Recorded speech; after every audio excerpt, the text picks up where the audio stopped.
Eu comecei a trabalhar com contabilidade quando eu tinha 15 anos. Isso foi lá em 1997.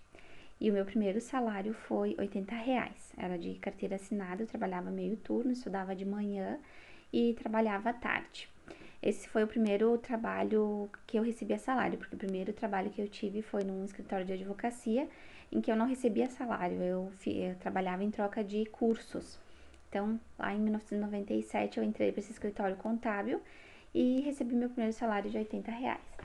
Com aquele salário, eu queria muito comprar um guarda-roupa. Meu guarda-roupa estava estragado, então eu queria comprar. Só que os R$ 80 não dava para comprar o guarda-roupa à vista, né? Então eu pedi para minha mãe tirar na loja, fazer um carnê. Na época se usava muito carnê de um guarda-roupa para mim. Então ela comprou aquele guarda-roupa e eu fui pagando a prestação mensalmente, né? Não, eu já tinha uma ideia, eu já vinha de um hábito, né? De um comportamento na minha família em que a gente não guardava dinheiro para comprar as coisas à vista, conseguir uma melhor opção de compra. A gente sempre utilizava o carnê. Então, para mim, a única coisa que fazia sentido, que tinha lógica, era realmente comprar parcelado. Então, foi o que eu fiz, ela fez o carnê. E até ali, tudo tranquilo, fui pagando as prestações, não deixei atrasar, tudo certinho. Só que aí eu comecei a querer comprar outras coisas. Eu quis comprar roupas pra mim, calçados, né? E eu não tinha crédito, porque eu era muito nova, não tinha crédito nas lojas. E não passava na minha cabeça a ideia de guardar o dinheiro pra ir lá e comprar à vista, né? Eu sempre acabava pedindo pra minha mãe fazer créditos pra mim ir na loja e comprar pra mim, me emprestar o crédito, né? E acontece que a minha mãe emprestou numa loja em que eu comprei roupas, né? E eu acabei esquecendo de pagar aquela prestação. Passou, fui fazendo carnês em sequências, né? Seguidos ali um do outro, e eu acabei esquecendo de pagar uma das contas. E veio a cobrança para minha mãe, né? E a minha mãe me cobrou, e eu disse, não, imagina, né? Não comprei, não é meu. Aí a gente foi olhar e realmente era uma compra minha que eu tinha simplesmente esquecido de pagar aquela conta. Não tinha me dado conta, né? Que eu tinha esse carnê para pagar, porque eu não tinha nenhum controle financeiro, eu não fazia nenhum controle e eu fui caindo na armadilha de fazer uma compra em cima da outra, de fazer vários carnês, né? Aquilo me deixou numa situação muito mal, assim, eu não gostei de ter colocado a minha mãe nessa situação, não gostei de eu ter esquecido, também não gostei de ter essa cobrança, né, por um erro meu. E ali eu pensei, se eu preciso fazer alguma coisa para que isso não ocorra novamente. Eu não tinha noção financeira nenhuma, não tinha noção de organização nenhuma, né? Isso foi logo ali que eu comecei a receber. Então eu pensei, se eu vou fazer alguma coisa, o que eu fiz? Eu peguei uma folha do caderno mesmo do colégio que eu estudava, né, ainda de manhã, peguei uma folha do caderno e eu comecei a anotar ali na folha, então, tudo que eu tinha para pagar. Não anotava o que eu tinha para receber, eu só anotava as contas que eu tinha para pagar. E ali, cada mês, eu ia dizendo ok, né, riscando, enfim, quando eu pagava as contas. Então, essa foi a maneira que eu encontrei para começar a minha organização financeira. E daí, depois, eu fui aprimorando, né, ao longo do tempo, eu fui aprimorando. Aí, quando eu comprei um notebook, eu comecei a fazer planilhas no Excel, e aí eu fui criando o meu modelo, a minha maneira de organização financeira. E isso me ajudou a conseguir conquistar os bens materiais, tudo que eu tenho até hoje, né? E eu também nunca entrei em restrições de crédito, nunca tive meu nome vinculado em SPC, Serasa, porque eu comecei a ter um controle, uma organização financeira. Eu muito pouco utilizei cheque especial na minha vida, acho que se eu utilizei uma ou duas vezes assim foi muito, e por questões mesmo de esquecer, de passar, não por necessidade, assim, porque daí eu comecei a ter o controle, eu comecei a organizar as contas de forma que não faltasse, eu sabia quanto que eu ia receber, o quanto eu tinha para pagar. E aí eu comecei a estratégias também de investimentos, comecei a fazer diversificação, aplicava um pouquinho na poupança, um pouquinho em CDB, um pouquinho em fundos de investimento, fui testando e aí eu fui conseguindo estruturar a minha vida financeira, organizar a minha vida financeira. E isso eu fazia para mim, não fazia como trabalho, né? Era para minha vida pessoal. E as pessoas mais próximas, elas viam, né, a maneira que eu estava lidando, elas conseguiam perceber essa maneira e achavam bem positiva, queriam ideias, queriam dicas de como fazer. E elas vinham muito me procurar.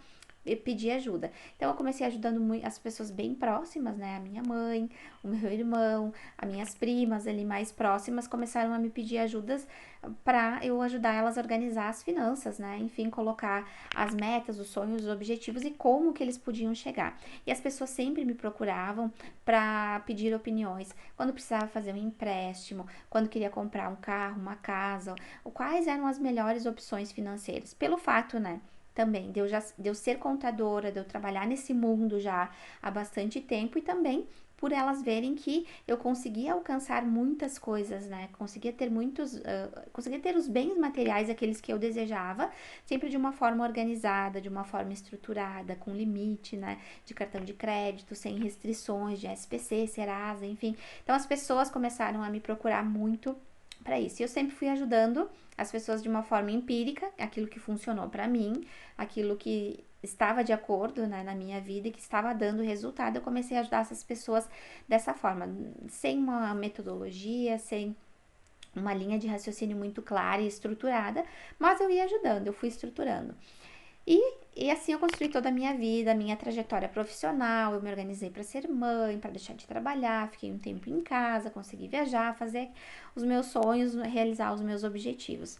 E quando eu saí da última empresa que eu trabalhava, de carteira assinada, eu decidi por empreender, né? A minha ideia era empreender só no mundo da consultoria, que é onde eu já trabalho há bastante tempo, na consultoria na área de gestão empresarial, toda a área administrativa, financeira, estruturação de negócios ou criação de empresas, de modelos de negócios novos, né? Que era onde eu já atuava. Então a minha ideia era partir só para esse caminho, né? E eu optei por ficar com pequenos empreendedores, né? Empreendedores menores. Eu trabalhei já há muito tempo com empresas bem grandes, SA, multinacional, trabalhei em empresas do Brasil todo. E quando eu tive a Bianca, eu não queria mais viajar, então eu optei por ficar com pequenos empreendedores aqui da minha região. E ali que eu senti a necessidade de começar a olhar, né, com um olhar mais técnico, mais profissional, para essa visão das finanças pessoais que interferem diretamente na gestão do negócio. Muitos empreendedores que acabam misturando as finanças pessoais com as finanças da empresa, e isso é muito comum, é muito normal aqui no nosso mercado, né? E eu precisei olhar isso com um pouco mais de profissionalismo. E aí que eu fui buscar, então, formações para que eu conseguisse ter técnicas, ter um embasamento teórico para organizar a vida financeira desses empreendedores, né? Essas empreendedoras, que eu trabalho muito mais com mulheres, né? Então foi ali que eu comecei a trazer toda aquela minha bagagem que eu aplicava para mim, que eu tinha aplicado para as pessoas mais próximas, né?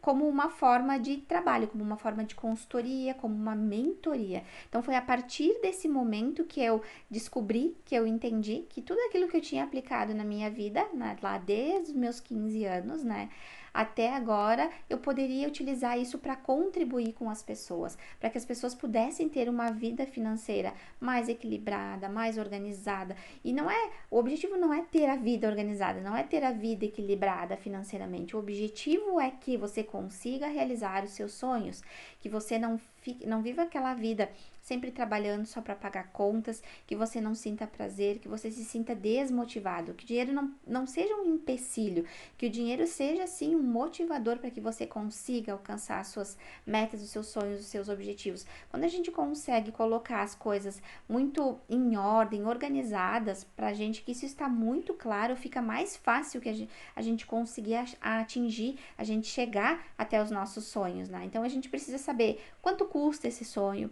quanto tempo eu vou demorar para alcançar esse sonho, que caminhos eu preciso percorrer para alcançar esse sonho. E é possível a gente se organizar e conseguir alcançar esses sonhos. Só não é possível quando a gente realmente vive uma situação muito precária, né? Já tá só vivendo ali no básico, só para realmente comer. Aí a gente não consegue nem pensar em realizar sonhos. Mas quando a gente já deu aquele passinho, aquele nível acima, a gente começa a sentir uma necessidade básica da gente de sentir essa realização, de ter uma autoestima, de ter uma valorização. E se a gente não está atento e que a gente não consegue dar a base financeira para isso, a gente não vai conseguir alcançar aquele sonho. Então, o meu objetivo, aquilo que faz com que eu esteja aqui hoje nas redes sociais, fazendo esse trabalho de conscientização financeira é para isso, para que você aí consiga alcançar o seu sonho, consiga alcançar suas metas, né? Que você deixe de gastar naquilo que talvez não seja tão relevante para você, para começar a construir o seu caminho, começar a construir a estrada para a realização do seu sonho. Então eu espero realmente que eu consiga contribuir com a sua vida, com todos esses conteúdos, com todas essas abordagens que eu vou trazendo por aqui.